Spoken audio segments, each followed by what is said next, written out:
Good morning sa tanan. Daghan kaayong mga pangutana kung kinahanglan ba jud ta mukuha og insurance.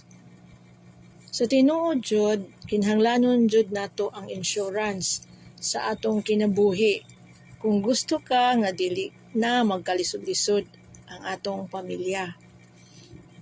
Kung simbakoon sa mahitabo nato, ilabi na kung kita ang breadwinner sa pamilya. Kay kung magkasakit ta, dili na ta makatrabaho. So wala na ta income nga mapasulod. Unya ang atong pamilya nga nagsalig nato. Asa naman? So kung naa ta insurance, pwede ra ta makakuha og panggastos nga dili na mamroblema ang atong pamilya. Hangtod makarecover na ta o makakita na pod og income nga pagkakitaan nga mao ang mo-support sa atong pamilya.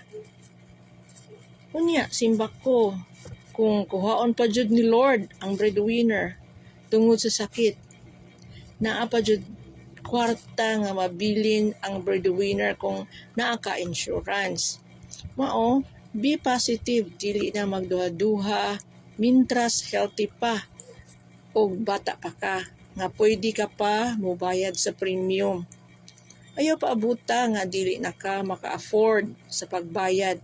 Diha na ka makahuna-huna nga mokuha og insurance, which is awahin na ang tanan. So sa pagkakaroon, ayon ninyo og hunahunaa nga dili ka makabayad kay mapangitaan ra jud na siya og paagi ang tanan.